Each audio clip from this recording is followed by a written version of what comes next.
Rancher thought it was over until Bigfoot returned to protect his ranch. Ep 2. The fog returned with the dawn quiet and heavy as breath. I thought it was over. But the forest doesn't forget that easily. Outside my cabin, a circle of stones waited, and in its center, a new herb bundle still wet with dew. Then I saw them footprints in the mud. Not just one, two, a giant and a smaller one beside it. The forest wasn't hunting me. It was guarding something of its own. And when the gunshots echoed from the ridge, I finally understood not every shadow is a threat. Some are shields. Sometimes the wild protects us, even when we no longer believe it can. Before we begin, take a moment to comment the name of your city, where are you watching from tonight, and when the story ends, don't forget to rate it from 0 to 10. The dawn came soft and pale over the northern Washington hills, the mist curling low like breath over the earth. The only sounds were the faint calls of birds waking from the night and the soft creak of old wood settling in the cold. Inside the cabin, Clara slept by the fire, her face calm for the first time in days.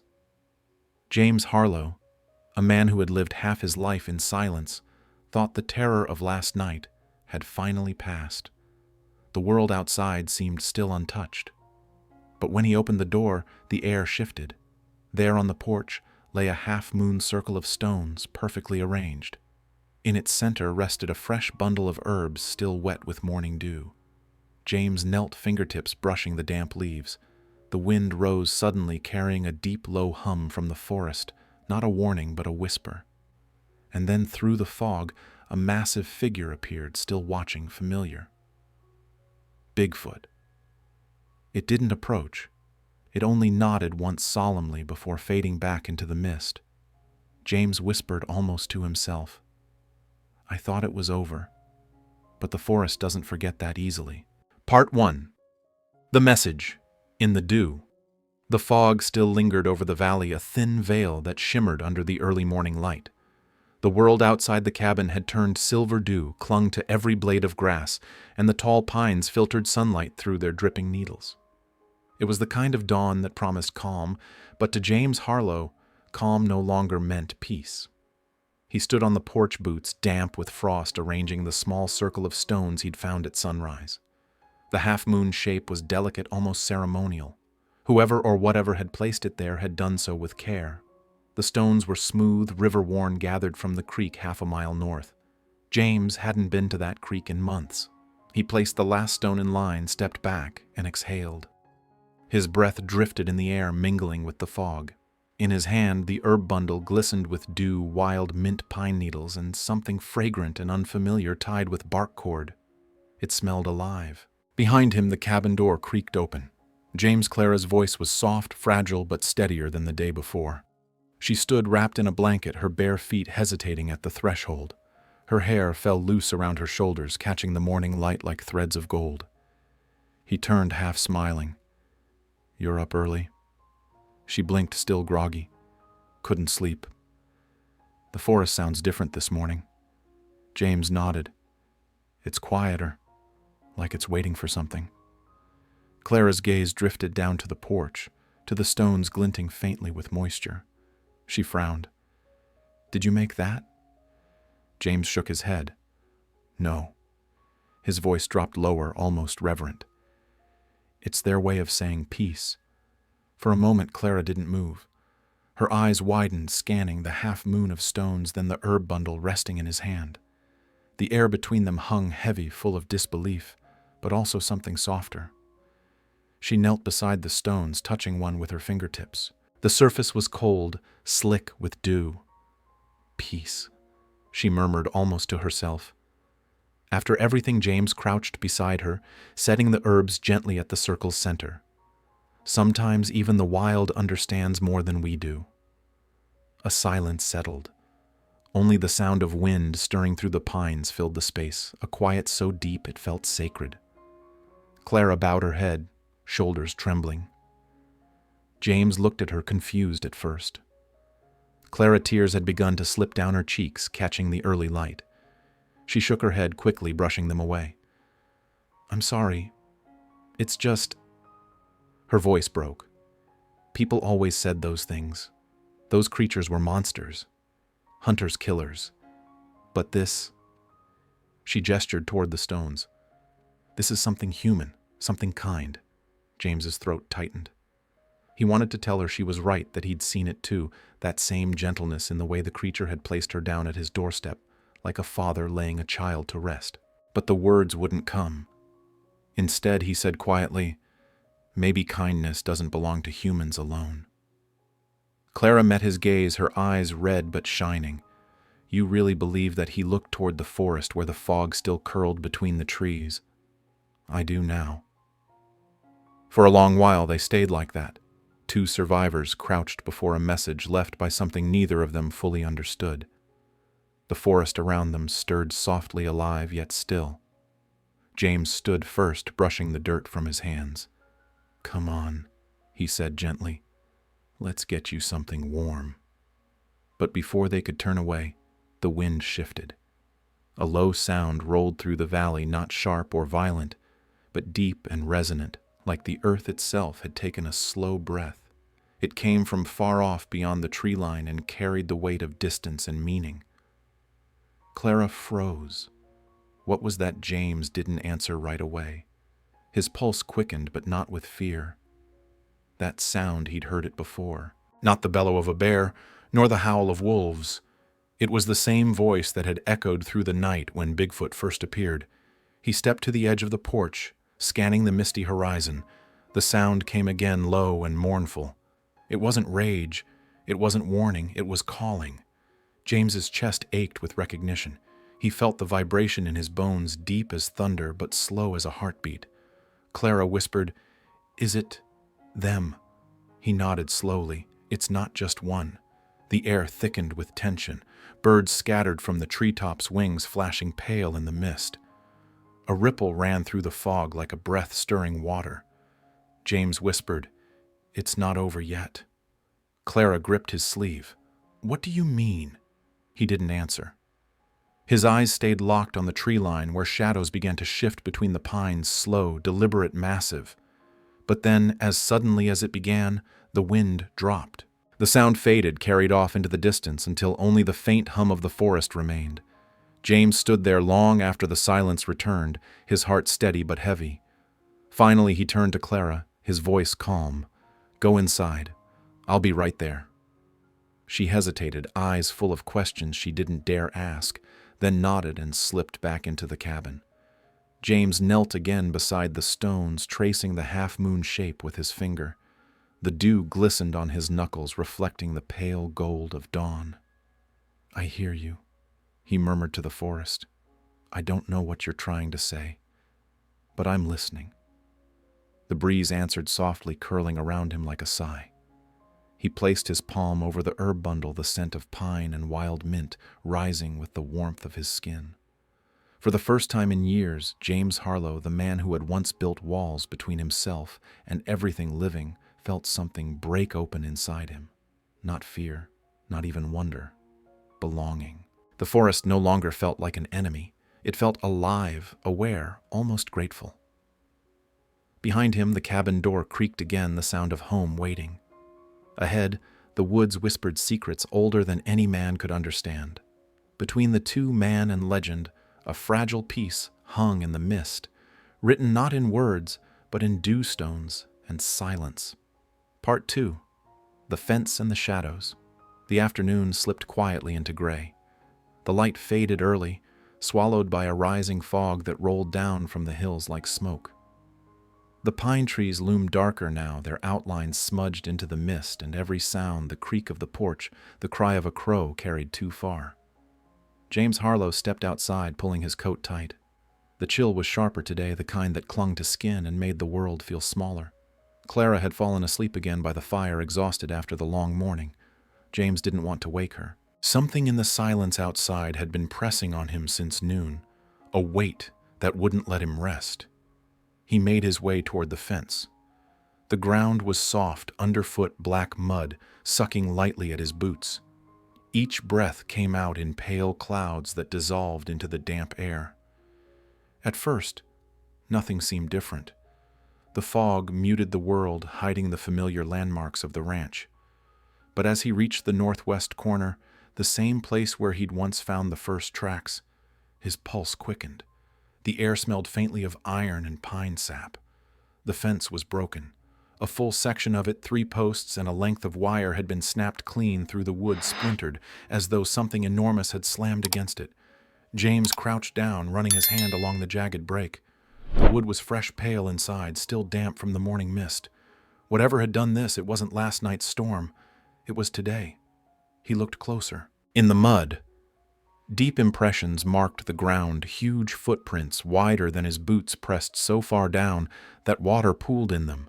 But next to them, smaller tracks followed, shorter, lighter, hesitant. James exhaled slowly. "You're not alone," he murmured. He moved along the line of tracks, tracing their pattern. The larger prints circled the smaller ones, protectively, always between them and the broken fence. His chest tightened.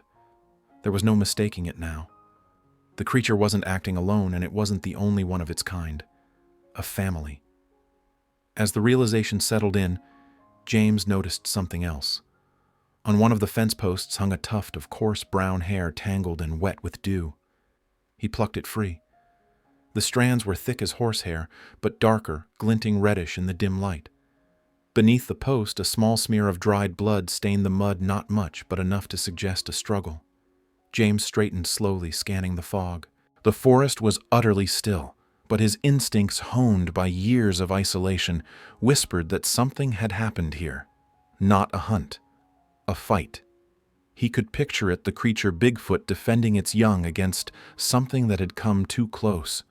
The broken fence wasn't an attack on him. It was a barrier, broken in defense. A strange mix of awe and dread stirred in him. He wasn't just part of a mystery anymore. He was caught in it. The wind shifted, carrying the faint scent of smoke from the cabin. Behind him, the world still felt human wood-fire warmth. But ahead in the fog lay something older, something vast. He turned the hair in his fingers thoughtfully. The texture was coarse but warm, and the faint metallic tang of blood on it made his stomach twist. A soft voice broke the silence behind him. "James." He turned sharply. Clara stood a few steps away, wrapped in her blanket. The color had returned to her cheeks, but her hands trembled. "You shouldn't be out here," he said gently. "It's colder than it looks." She stepped closer, eyes narrowing as she saw the fence. What happened? He hesitated, holding up the tuft of hair. Something hit the fence, hard. "Look here, fresh blood and 2 sets of tracks. One big one, small." Clara knelt beside him, her breath catching. The small one? Could it be? He nodded. A child, maybe. Or something like it. She looked toward the fog. "Do you think it's protecting us?" James didn't answer right away. He glanced down at the tracks again, at the careful way the large prints encircled the smaller ones. "I don't know," he said finally, "but I think it's protecting something." A gust of wind swept through the trees, bending the tall grass and sending a shiver through the fence wire. The sound echoed like a low moan. Clara stepped closer to him, her eyes wide. "James," she whispered, "what if it's hurt?" He looked again at the smear of blood. It wasn't much, but the idea hit him hard. If the creature had been wounded defending its young or them, it might still be close. "Watching. I'll check the tree line," he said. "Stay here." She caught his arm. "No, don't go too far." He gave her a reassuring look. "I won't." He walked toward the mist, careful, deliberate steps through the wet grass.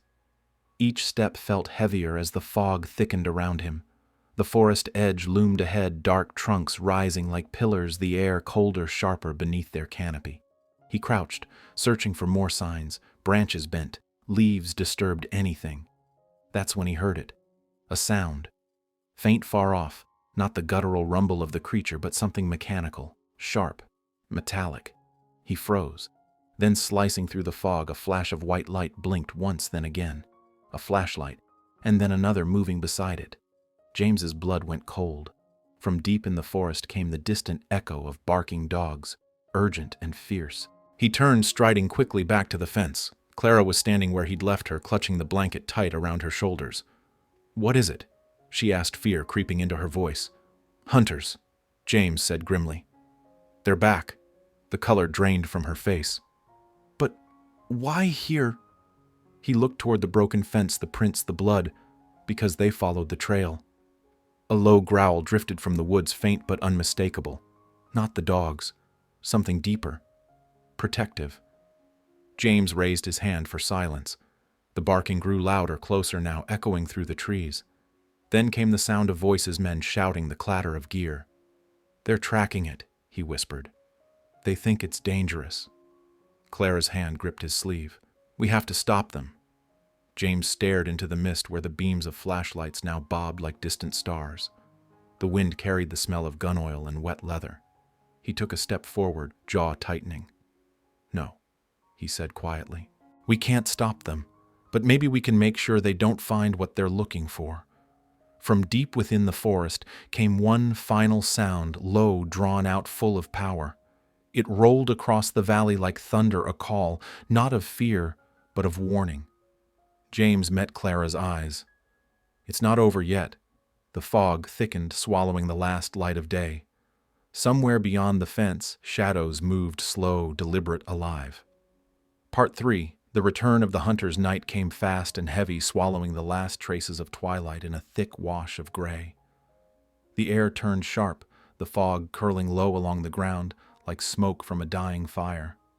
Wind howled through the trees, whistling against the cabin's walls, and every so often a sharp crack split the silence, a branch snapping somewhere in the woods. James Harlo stood by the window, his reflection faint in the glass. Beyond the frost-blurred pane movement flickered shadows, shifting where no wind should have reached. He could feel it now, the same tension that had haunted him for days, the stillness before something breaks. Behind him, the fire crackled softly. Clara sat near the hearth, wrapped in her blanket, her eyes fixed on the floor. The rhythmic ticking of the old clock filled the room, its sound painfully human against the distant hum of the wilderness. Then came the first sound, a low murmur muffled by fog. James straightened. The murmur grew into voices, rough and hurried, carried on the wind. He moved to the door hand, instinctively reaching for the Winchester propped beside it. "James," Clara whispered. "What is it?" He didn't answer. He stepped outside. The wind hit him hard, cold, wet, alive. The porch creaked under his boots. Out past the fence, faint orange lights flickered in the mist torches. And then the voices came clear. "There, look at the prints. The beast was here last night. Its trail leads straight to the ranch." There were at least 3 of them, maybe 4 men's voices, rough with excitement and fear. The kind that always ended in a gunshot. James's grip tightened on his rifle. "Damn it," he muttered. He could see their shapes now moving slowly along the fence line. The torchlight threw long shadows across the wet ground, cutting through the mist like blades. The men carried rifles slung across their backs, their boots splashing through puddles. They were hunters, not locals by the look of their coats, outsiders who'd come chasing a story. Inside the cabin, Clara stood at the window, her face pale. "James," she called softly. "They're looking this way." "I know." "What are you going to do?" He looked back at her, his expression unreadable. Keep them from making a mistake. He stepped off the porch mud, sucking at his boots, fog wrapping around him like a curtain. The nearest hunter swung his torch toward him. "Hey," the man barked. "You there? You live here?" James stopped a few paces from the fence. "I do." The man's face appeared through the mist, bearded with eyes wide from the cold and the hunt. "You seen it?" The creature. James hesitated. "No." He lied.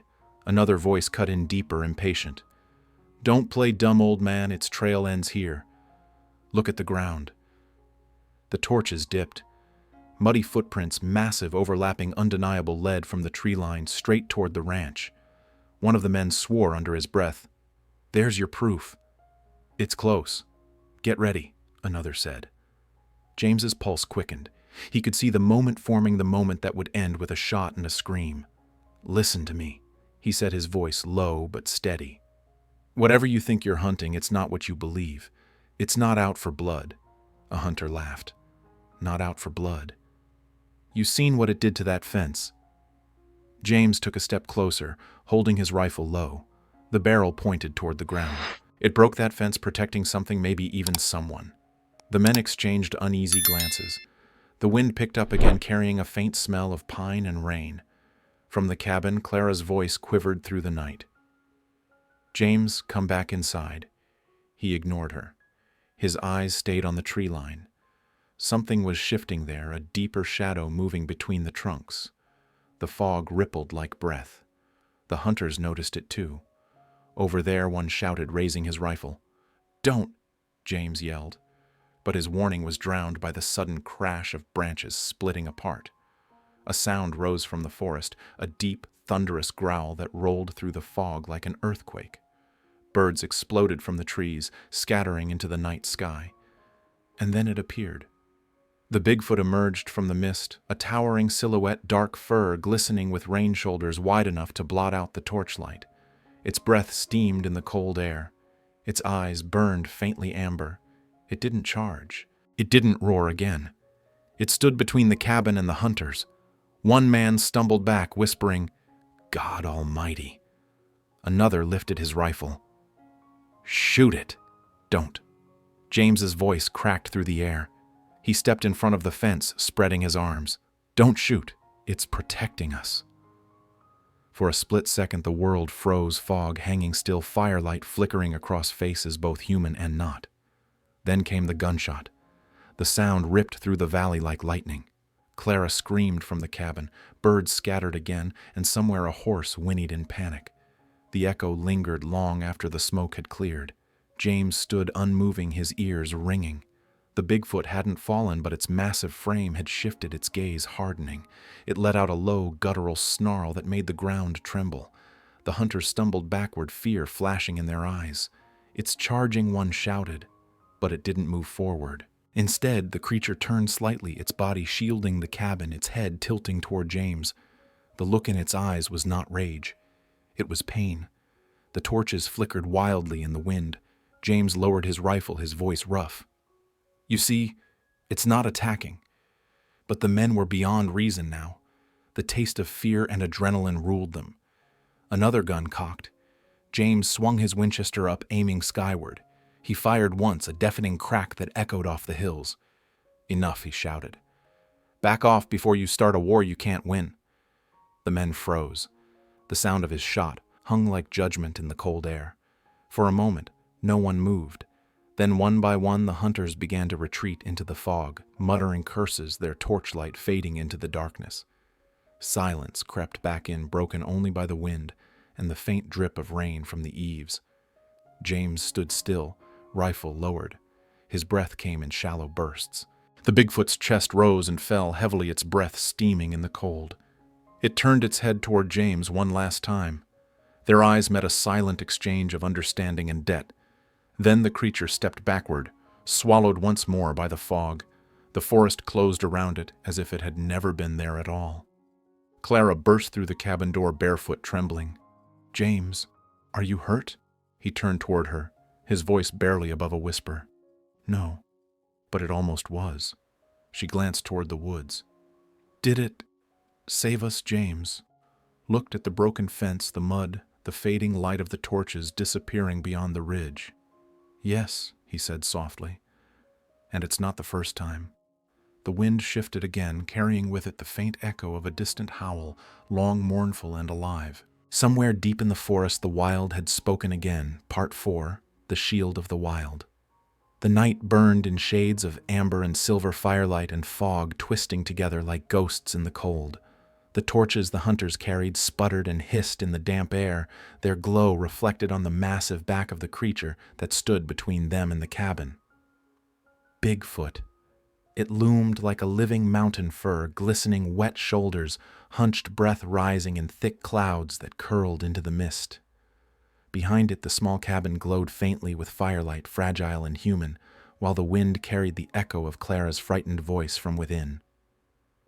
James Harlo stood on the porch, Winchester in hand, eyes darting between the two worlds colliding before him, the hunters shouting and trembling in the fog, and the creature silent and still, its wide frame absorbing every flicker of light. "Get back!" One of the hunters barked, his voice shaking more than he wanted to admit. "It's cornered! It's gonna charge!"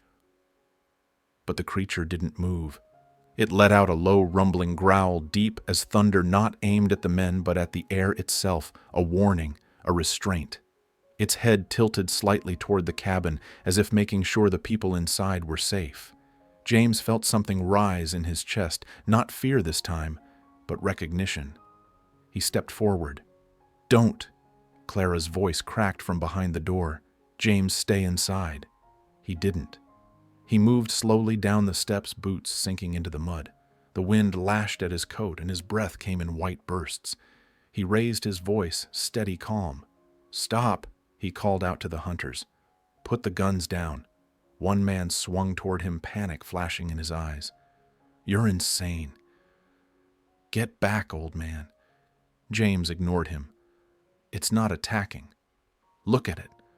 The creature shifted its huge frame, blocking the cabin completely. Its breathing was steady, its posture not that of a predator, but of a guardian. A single ember from one of the torches fell to the ground and hissed out in the mud. In that brief moment of silence, the two worlds, human and wild, faced each other, and the line between fear and understanding blurred. James took another step forward. The fog pressed in thick, wrapping around his legs, but his voice cut through it. "You came here looking for a monster. What you found is something that still remembers mercy." The hunters hesitated. The older one, gray beard, deep-set eyes, lowered his rifle slightly. "Mercy," he muttered. "After what it did to that fence, it didn't break it to get in," James said.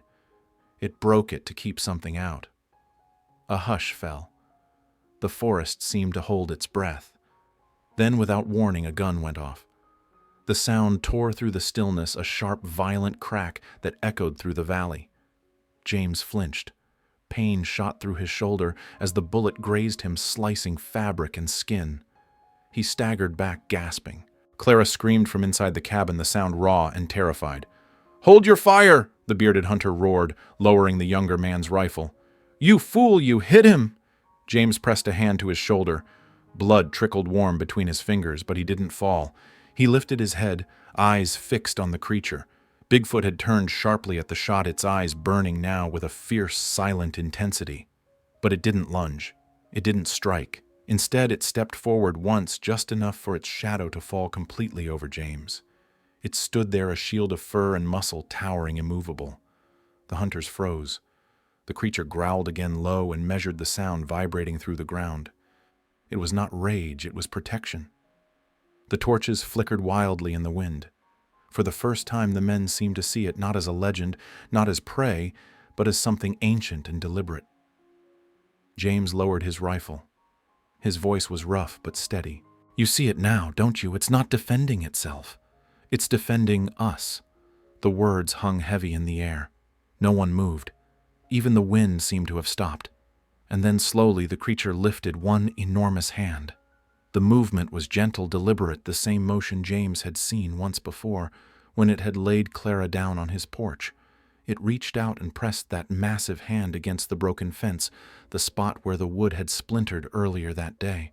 The gesture was almost ritualistic, the palm covering the jagged break, the fingertips sinking lightly into the mud. In that still moment, the act seemed to mend more than wood. It was as though the creature was sealing the boundary not to divide but to protect, between man and myth, between fear and faith. James felt the breath leave his chest. The world around him faded, the shouts, the wind, even the pain in his shoulder. All that remained was the sound of the creature's slow breathing and the faint crackle of torches dying out. The hunters lowered their weapons one by one. The gray-bearded man muttered, "It's not what we thought." "No," James said softly. "It never was." The creature turned, then its eyes finding his. For a fleeting heartbeat, the two stood in perfect stillness, man and legend, equals in silence. Then it stepped back. The fog thickened, instantly curling around its body, swallowing it whole. Within moments it was gone, the echo of its footsteps fading into the wet earth, leaving only deep prints that filled slowly with water. James stood alone by the fence, the mist settling around him like a shroud. The torches hissed and went out one by one. Behind him, Clara ran out, bare feet sinking into the mud. James. She caught his arm, eyes wide at the blood on his shoulder. "You're hurt." He managed a tired smile. "It's nothing." She looked toward the forest. Where did it go? James followed her gaze, seeing only mist and the faint glimmer of dawn beginning to creep through the trees. "Back where it belongs," he murmured, but not before it did what no man could. Clara frowned. "What's that?" He turned toward the cabin, glancing once more at the fence, now marked by the handprint of something larger than life. "It built peace," he said quietly, "even when we tried to break it." The wind picked up again, gentle this time, whispering through the trees. James looked down at the faint smear of blood on his hand, then back toward the forest. Somewhere in that endless expanse of green and gray, the creature was fading into legend once more. But tonight, for one fragile moment, the wild had become his shield.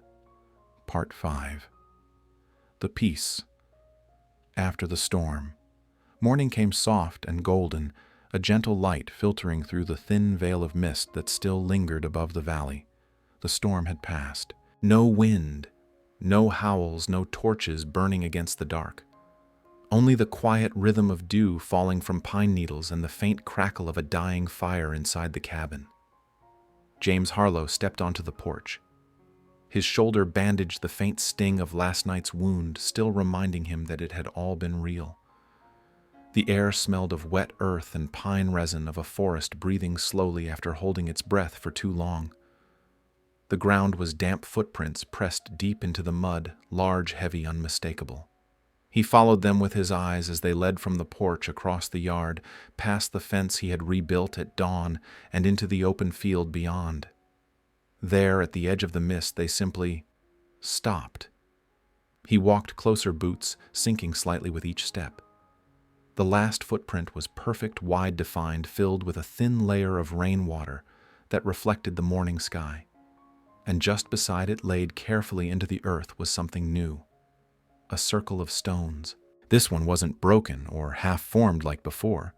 It was complete smooth river stones arranged in a perfect ring, each one shining faintly under the rising sun. Inside the circle, a small sprig of herbs rested tied neatly with a strip of bark. James knelt, his breath visible in the cool air. The gesture was unmistakable. A farewell not of retreat, but of understanding. He touched one of the stones lightly. It was warm, as if it had absorbed the creature's body heat before it left. The thought sent a quiet ache through him, not of fear, but of something deeper, respect, maybe even affection. Behind him, the cabin door opened. Clara stepped out, her face soft with sleep, her eyes drawn to the sight before her. "You saw it again, didn't you?" she asked quietly. He nodded without turning. "No, not really. Just the signs." She came beside him, crouching down to look at the circle. Her fingers brushed the herbs. "It's beautiful." James smiled faintly. "It's saying goodbye." Clara looked at him. "Do you think it'll come back?" He thought for a long time before answering. The forest around them was still not silent, but alive in a different way. Every rustle, every shift of light between branches felt like a heartbeat. "No," he said softly. "It doesn't need to." They stood together, watching the fog drift through the trees. The tension that had haunted this land for days had melted away, replaced by something quiet and sacred. The broken fence had been mended. The hunters were gone. The wild had gone back to its rightful rhythm. James looked down again at the stones, that small, perfect symbol of peace.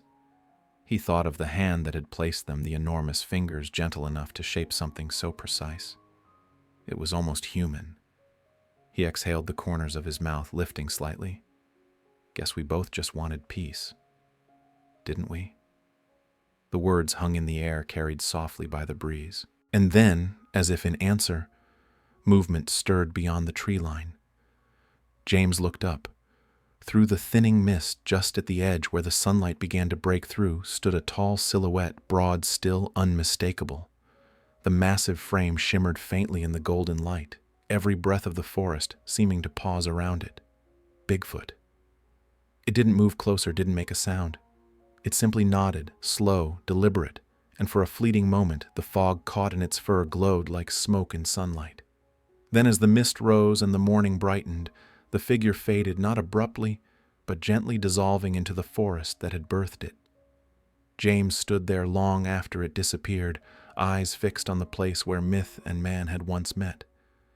The circle of stones glinted at his feet.